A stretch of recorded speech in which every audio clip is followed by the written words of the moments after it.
Então vamos dar continuidade ao tópico antropometria e composição corporal, mais precisamente as circunferências. Nessa videoaula trataremos aí dos padronizações e métodos de circunferência, como a do ombro, cintura, abdômen, quadril, braço relaxado, coxa medial e panturrilha. Essas efetivamente nós vamos mostrar nessa videoaula.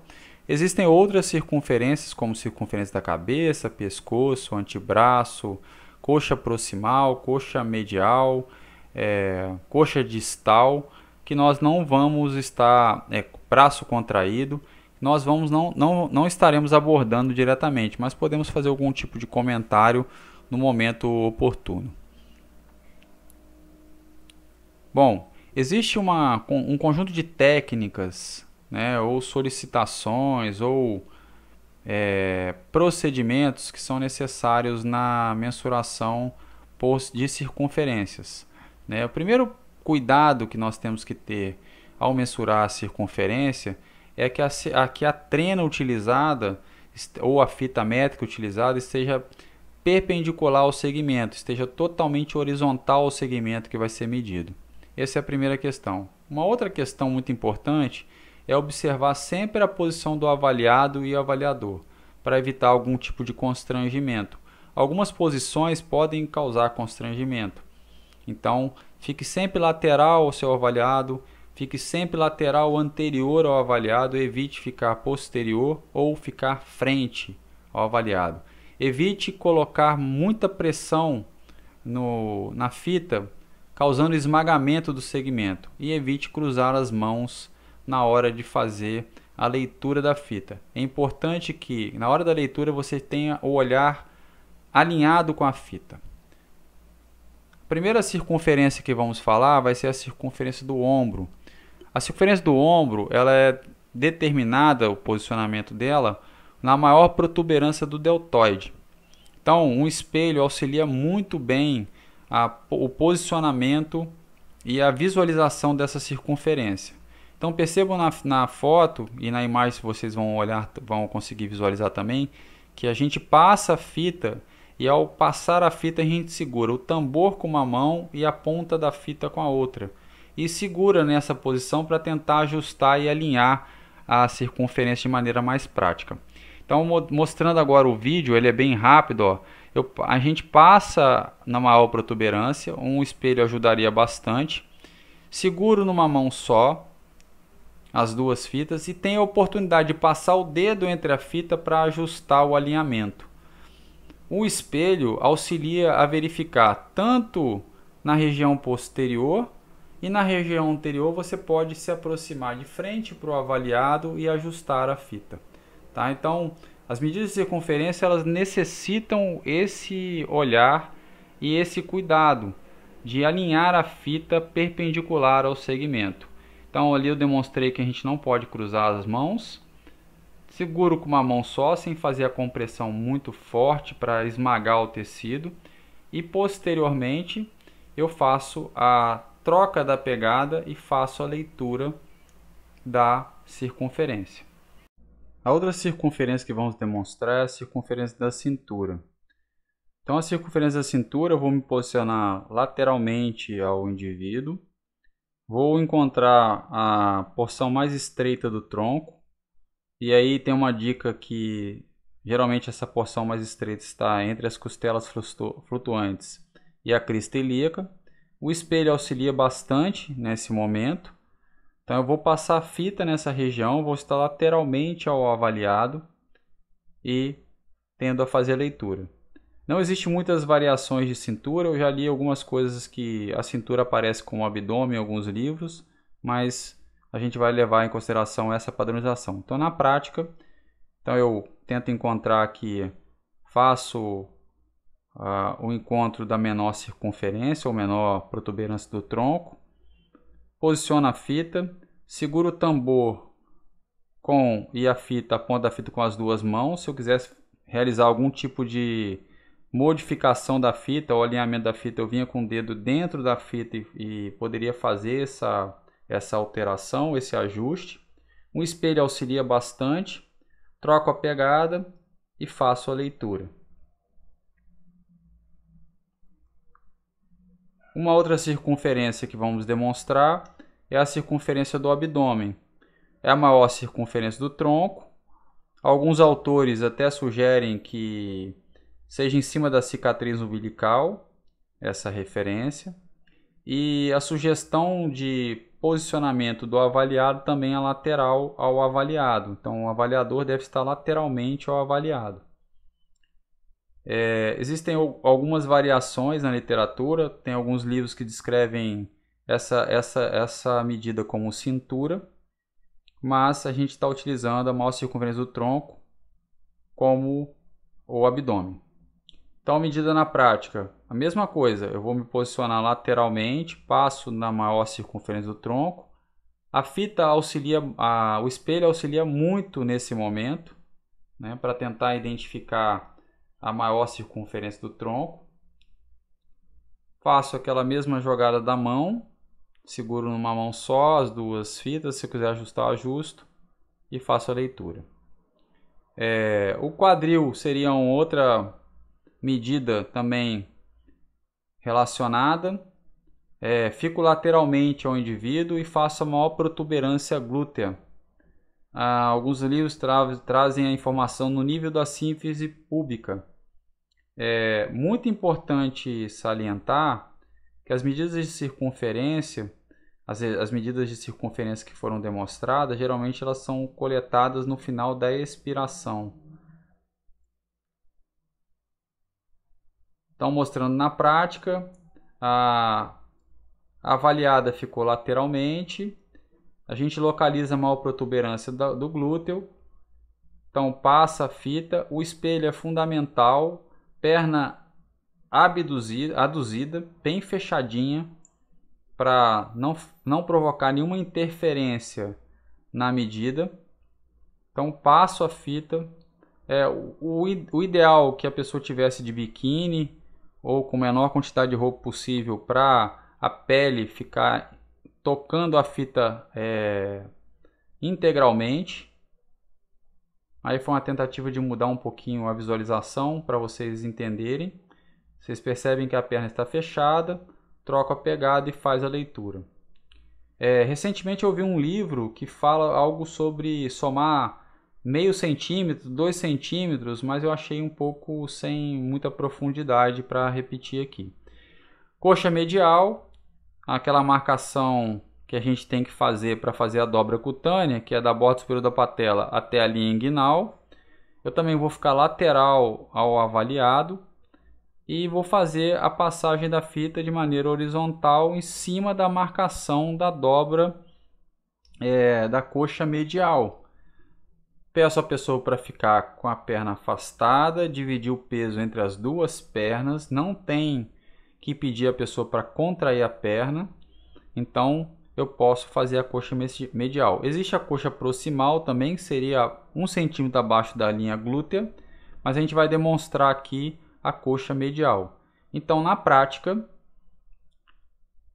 é o mesmo procedimento. Nós fizemos a marcação do meio. Peço a pessoa para dividir o peso nas duas pernas igualmente, né? Já fiz a marcação já está disponível para mim. A pessoa levantou um pouquinho a perna, mas imediatamente eu falei com ela, não, baixa a perna e coloca a perna estendida. Faço a troca da pegada e faço a leitura na região lateral. Outra circunferência e última circunferência é a circunferência da panturrilha ou da perna, que pode ser realizado em sentado ou em pé. Geralmente a gente faz isso em cima de um tablado para que você consiga visualizar a fita na linha dos olhos, e você vai procurar a maior perimetria ou maior protuberância da panturrilha. É uma medida de tentativa e erro. Nem sempre a medida que aparenta ser lateralmente a maior protuberância é a maior protuberância, então tem que fazer essa conferência. Então, na prática, a gente vai fazer a mensuração. A pessoa ficou em pé, eu não tinha um banquinho para colocar a pessoa para ficar mais alinhado com meus olhos, então eu tenho que acabar abaixando. Tem que pensar nisso no decorrer da sua profissão, no decorrer do tempo, né, que você vai ficar agachando. Então é melhor tentar achar uma uma plataforma onde a pessoa fica em cima da plataforma, que dê o alcance do seu olhar sem ter que você ter que abaixar muito para fazer a mensuração. A gente pensa isso e parece uma bobeira, mas isso tem um impacto ao longo do tempo, né? Quando são jovens fica mais tranquilo baixar, mas depois ao longo do tempo isso vai incomodando. Então, quanto mais o avaliado tiver que mudar de posição em relação ao avaliador para que você fique mais confortável possível, né, melhor para você. Ok? Iremos apresentar agora uma das possibilidades de utilização da circunferência como uma forma de feedback para o aluno, ou para o nosso cliente de personal. Nós sabemos que as circunferências, elas permitem, se elas são realizadas entre os membros, né, direito e esquerdo, tanto da parte superior quanto da parte inferior, nos permite aí ter informações de discrepância entre membros, etc. Então, isso é uma das questões que a gente pode utilizar para indicar, né, desenvolvimentos atípicos entre membros ou até mesmo desenvolvimento típico, né, entre membros. Isso é uma das maneiras. Uma outra forma de utilizar a circunferência seria utilizar a partir de cálculo de índices, né? Um dos índices muito utilizados aí para cálculo é a relação cintura-quadril.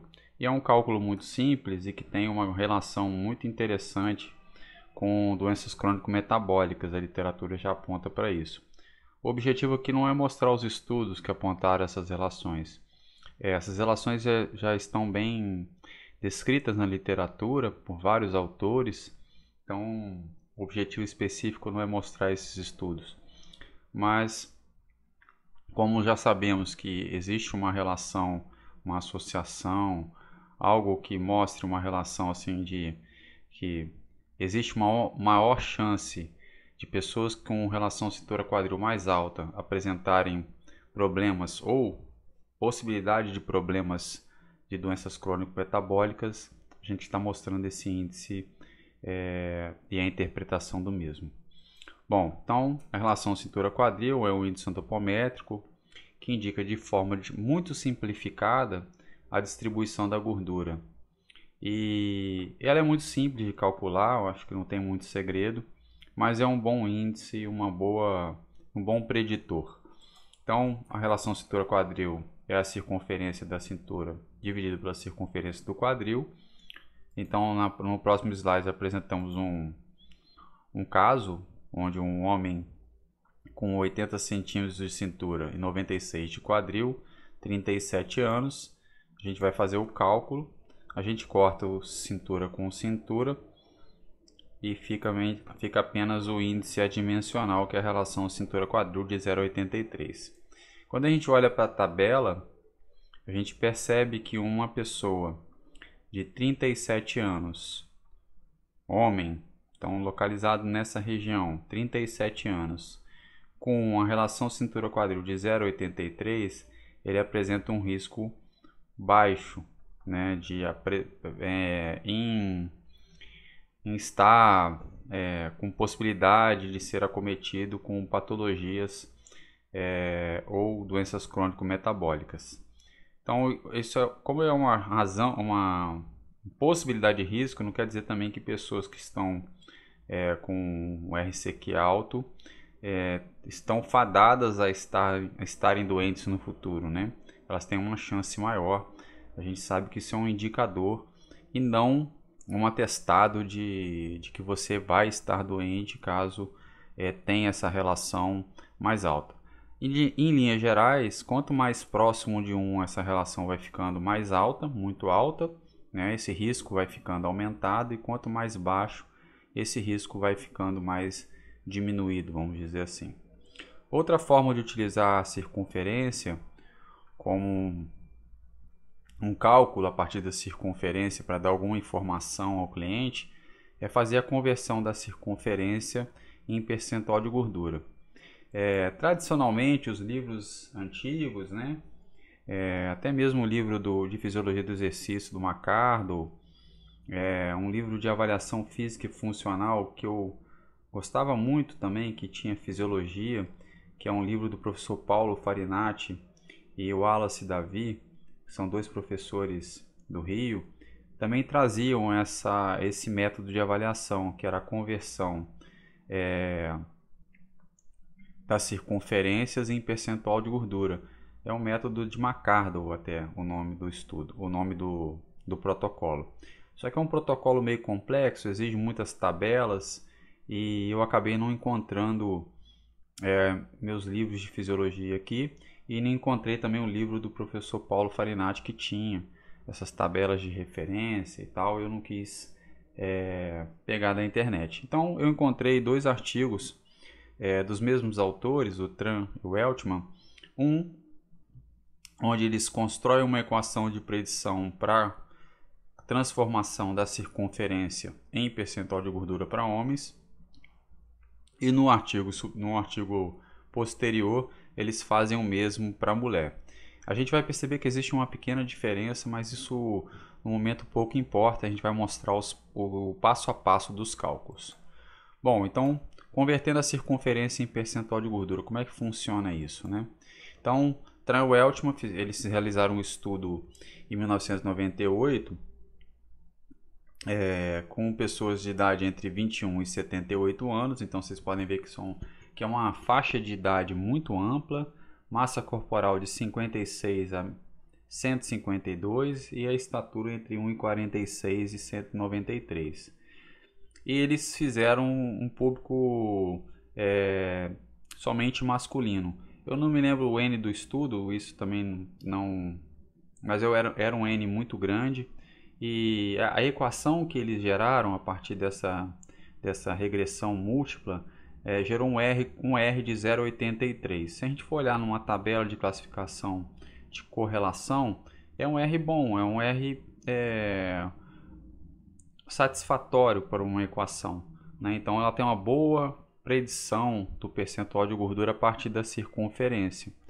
Bom, quando a gente olha para os procedimentos, como é que eu vou fazer isso, né? Primeira coisa que a gente tem que entender é que a gente tem que fazer algumas mensurações. As mensurações que eu tenho que fazer é a circunferência do abdômen, a circunferência do quadril, a circunferência da cintura ilíaca. O que seria a cintura ilíaca? A gente tem que apalpar aquele ponto de referência do ilho e passar a fita nessa região, né? Possivelmente, de forma empírica, eu posso afirmar que ela vai ficar muito próximo à região do umbigo, um pouquinho acima ou em cima da cicatriz umbilical. E a gente também tem a estatura. Bom, então a gente tem que ter essas informações aqui coletadas. Um segundo passo, eu tenho que substituir as informações coletadas na equação. Um terceiro passo é pegar o percentual de gordura e classificar. Um quarto passo, calcular a massa gorda ou massa de gordura a partir dessa equação. Depois calcular a massa livre de gordura e, se você quiser, você pode fazer uma estimativa da massa corporal desejada. Então vamos ao exemplo aqui. Então, temos um homem de 25 anos, abdômen de 98, quadril de 102 kg, cintura ilíaca de 100, estatura de 1,87, massa corporal 90 kg. Bom, os procedimentos então é obter essas medidas, substituir na equação. Então, o percentual de gordura desse homem ficou entre 55,8. Quando eu for classificar lá, a gente vai ver que ele é um cara obeso, né? Está bem avançada a obesidade dele. No quarto passo, eu calculo a massa de gordura, total dá 50 kg de gordura e a massa livre de gordura dele 39,78. Se eu quisesse calcular aqui a massa corporal desejada, eu teria que estabelecer um percentual de gordura como meta para esse cliente. E a gente pode fazer o cálculo. Se vocês quiserem, vocês podem tentar fazer aí depois. Bom, e aí como eu havia pensado, tá tudo errado essa caralha. Porra, que merda, hein? Puta que pariu. deixar rolar, depois eu edito, cara, porque fazer tudo de novo é foda, né? Animação, aparecer,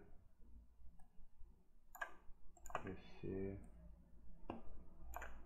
aparecer e aparecer. Agora aqui a mesma coisa,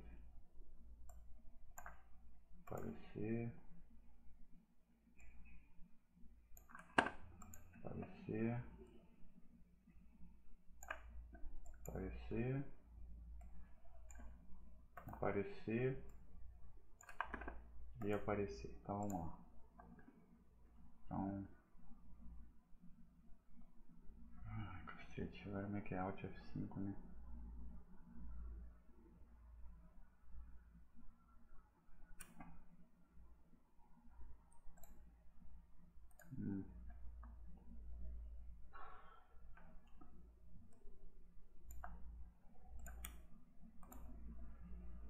Aqui foi, aqui agora é o exemplo, né? Então vamos fazer agora um exemplo para a gente poder entender como que a gente faz o cálculo. E é muito simples, só exige um pouco de contas matemáticas, mas aí depois a gente pode tentar fazer uma aula com Excel para poder transcrever essas equações para o Excel. E aí vocês vão ver que é muito simples e muito fácil. Bom, então temos o exemplo de um homem de 25 anos, 98 centímetros de abdômen, quadril 102 e cintura ilíaca 100, né? A estatura 1,87, a massa corporal 90 kg. Bom, os procedimentos então, a gente tem que mensurar aquelas informações. Percebam que a estatura tem que estar em metro. Vou substituir na equação todos os valores encontrados. Então, abdômen, eu substituo para o valor do abdômen, que é 98, o quadril 102, a cintura ilíaca 100 e aqui 1,87 seria a altura. Quando eu faço a conta, eu encontro um percentual de gordura de 55,8. Se eu for classificar, a gente vai perceber lá na frente que o percentual de gordura é bem alto, né? Quase metade do corpo dele, em 2 compartimentos, corresponde à gordura corporal. Isso em relação a quilo, né? Uma pessoa que pesa 90 quilos, ele tem 50 quilos de gordura, praticamente, e em torno de 40 quilos de massa magra. Se eu quisesse calcular aqui a massa corporal desejada, bastaria eu estabelecer com ele uma meta, né? Uma meta palpável, uma redução talvez iniciando aqui de 6% para ele chegar a 49%, 48%, e aí eu calcularia a massa corporal desejada desse indivíduo. Bom, como a equação anterior era voltada para homens, Tran-Weltman, posteriormente, eles publicaram uma equação destinada ao sexo feminino. Porém, Tran-Weltman, eles propuseram uma equação que calculava a densidade corporal a partir de circunferência. E aí tem um cálculo a mais, a gente vai mostrar esse cálculo a mais aqui. Para quem assistiu o vídeo de percentual de gordura a partir de dobra cutânea, vai perceber que a sequência é muito parecida com a conversão da equação de Jackson e Pollock em percentual de gordura. Então ele converte a circunferência em densidade corporal, como eu falei, e aí para o estudo eles pegaram pessoas de 15 a 79 anos, então uma variação muito grande de idade, o que talvez dê essa equação uma característica mais generalista, assim como a de homens também. Uma faixa etária também que varia de 145 a 186, pessoas do sexo feminino. O erro padrão dessa equação está em torno de 4,2% de gordura, e o R é um pouco melhor que a outra equação, 0,88 ou 0,89, o que daria quase uma predição excelente para essa equação.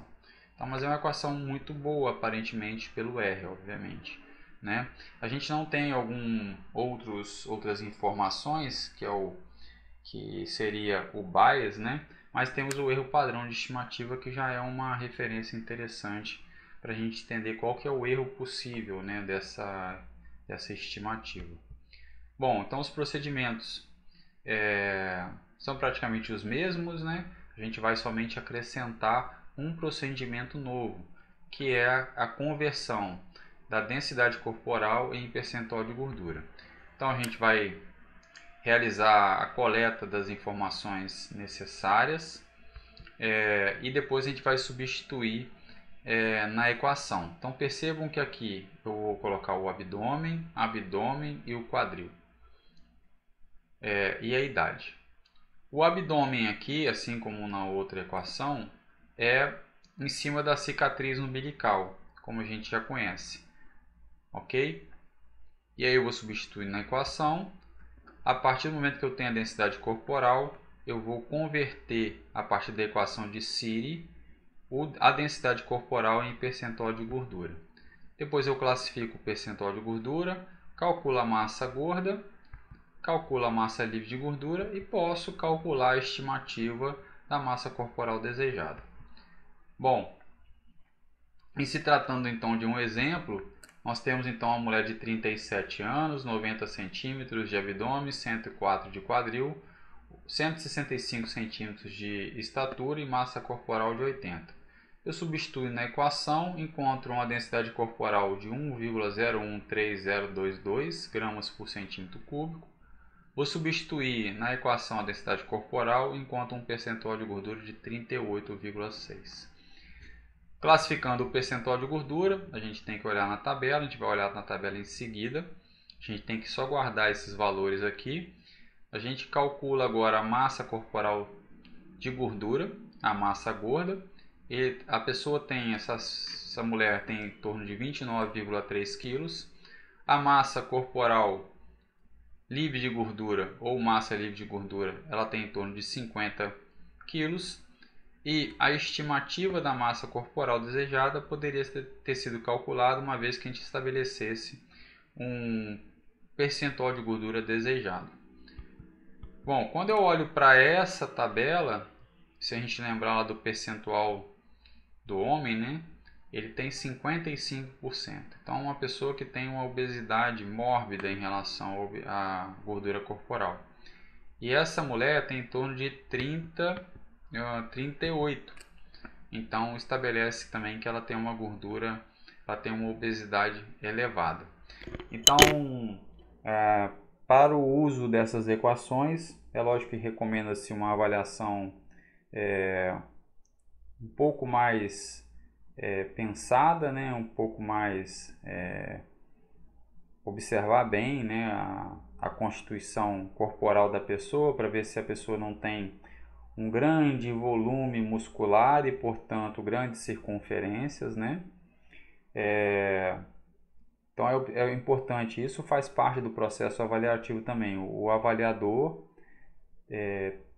ter um pouco de consciência do instrumento que está utilizando e da pessoa que está sendo avaliada.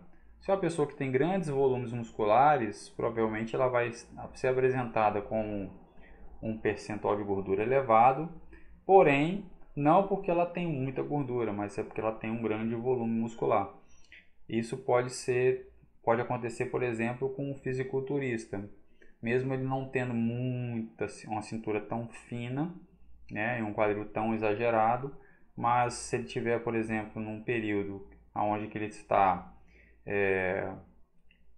em off, né, eles dizem off, ele pode estar um pouquinho mais com o abdômen um pouquinho mais protuberante, porém, né, com ainda baixo percentual de gordura, etc. Então as equações elas podem ser usadas, mas elas devem ser usadas com um pouco de restrição para alguns públicos populacionais. Isso o avaliador tem que ter um pouco de sensibilidade na hora de usar. Então a gente usa esse tipo de equação quando não tem possibilidade de ter um compasso, e a avaliação não é só olhar para a tabela, o valor que está aqui e dar o valor. A gente tem que entender o contexto e às vezes o contexto não permite nos afirmar que seja realmente somente a gordura corporal, ok? Então nós vamos encerrando por aqui. Muito obrigado, um abraço, tchau, tchau.